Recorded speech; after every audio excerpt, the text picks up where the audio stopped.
The Pope's Final Message, a novella, by P.J. Gott and Logan Light.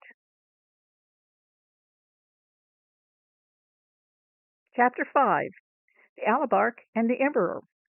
Rome, January 24th, 41 CE. The air inside the Mamertine Prison was heavy with remnants of suffering. Chains clanked in distant chambers. In the dim light cast by a wall torch, Alexander the Alabarch of Alexandria stood silent, regal in rags, undefeated in spirit, waiting to be saved.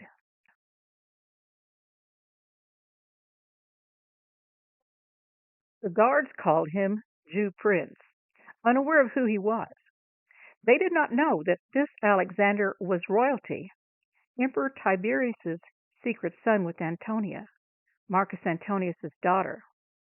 They did not know that Alexander was a name adopted to hide Germanicus while also tying them together. Alexander's brother, Philo, was in truth his stepsister, his sacred consort, disguised in the robes of a scholar.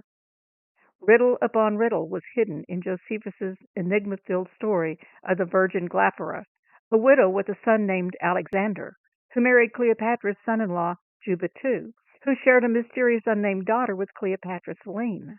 A tangled web of uncle, niece, and step-sibling marriages and faked deaths, designed to preserve a history they feared would be destroyed.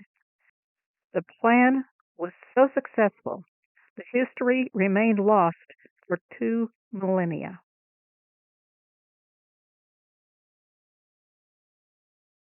Outside, the palace laughed. Gaius Caligula, Emperor of Rome, delighted in chaos.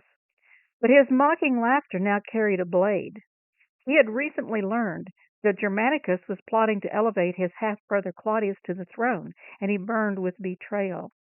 He sent a detachment of Praetorian guards to Alexandria under imperial seal to escort him across the Mediterranean. Alexander was taken directly from the ship to the Mamertine Prison. "He's still fasting," Caligula scoffed, swirling wine in a glass of Alexandrian crystal.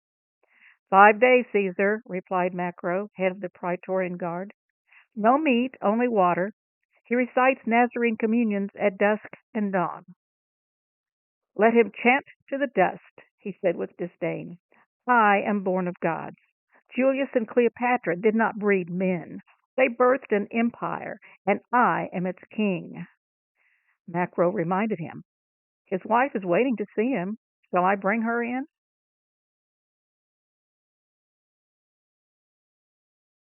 His sister wife? The woman who writes of enigmas while disguised as a man? He shrugged.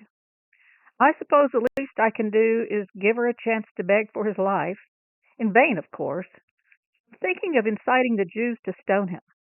His maniacal cackle bounced off the walls of the massive hall. Make her wait till morning. The secret of her disguise, the secret of their disguise, was echoed later in the Gospel of Thomas. Simon Peter said, Let's put Mary out of our group, for women are not worthy of life. Jesus replied, I myself will lead her to make her male, so that even she may become a living spirit and remembered throughout all time. A hidden gospel, a sacred reversal, a truth Paul's church was determined to destroy.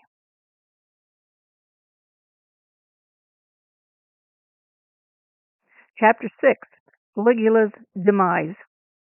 Philo had arrived at the gates of the palace the evening before, veiled and exhausted. The chill of the night clung to her as she waited in silence, hoping for an escort that never came. Sleep eluded her. Even seated against the stone wall, she remained alert, haunted by uncertainty and resolve.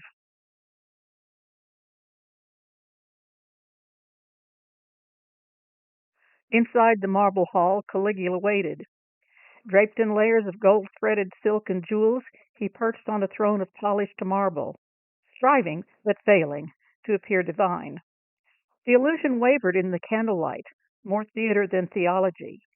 Macro opened the towering doors to the cavernous hall and stepped aside without a word.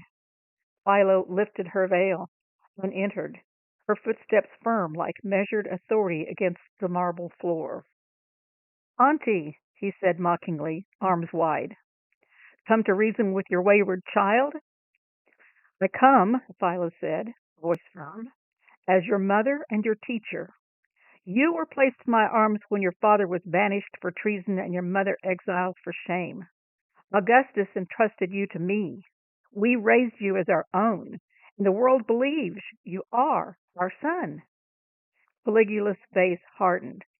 Then why did Germanicus plot behind my back with Claudius? Because you forgot who you were, Philo said. We are Nazarenes. We do not kill. We do not betray blood. We do not claim to be gods and kings. Caligula snapped. Kings rise to be gods by shedding blood. No, she whispered. Kings and queens rise to be merciful, as father-mother are merciful.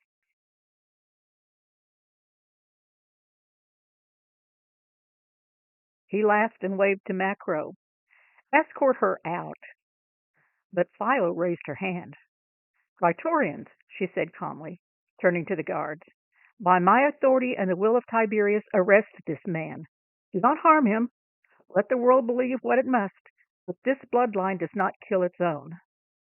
Macro did not hesitate. He bowed. Two guards stepped forward.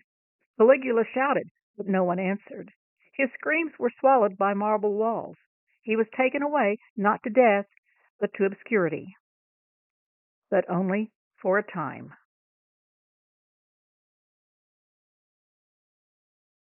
Lucius Marcus Paulus, biological son of Lucius Aemilius Paulus and Julia the Younger, was known to history as Caligula.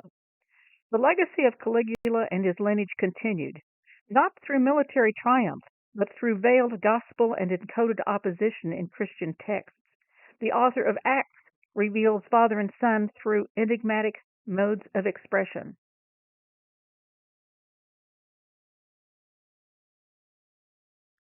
They traveled through the whole island as far as Paphos, where they found a Jewish sorcerer and false prophet named Bar-Jesus, an attendant of the proconsul Sergius Paulus. The proconsul, a man of intelligence, summoned Barnabas and Saul because he wanted to hear the word. But Elymas, the sorcerer, for that is what his name means, opposed them and tried to turn the proconsul from the faith. Then Saul, who was also called Paul, filled with the Holy Spirit, looked directly at Elymas and said, O child of the devil and enemy of all righteousness, you are full of all kinds of deceit and trickery. Will you never stop perverting the straight ways of Yahweh? Now look, the hand of Yahweh is against you, and for a time you will be blind and unable to see the light of the sun. Immediately mist and darkness came over him, and he groped about, seeking someone to lead him by the hand. When the proconsul saw what had happened, he believed, for he was astonished at the teachings about Yahweh. Acts 13:6-12.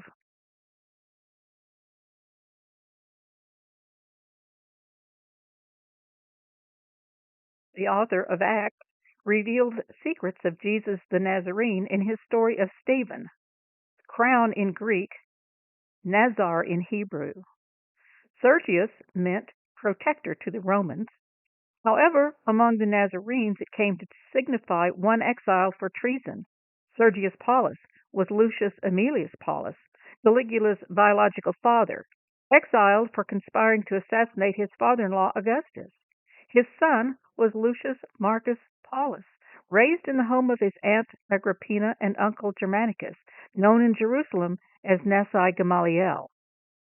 Jesus from Nazareth, Paul's invention that promises vicarious atonement, slowly won out over Jesus the Nazarene, who taught compassion, generosity, and forgiveness.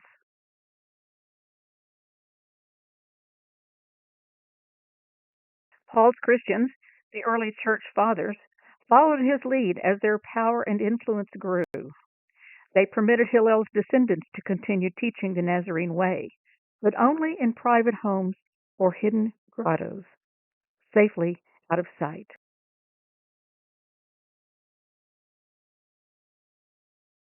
This concludes chapters 5 and 6.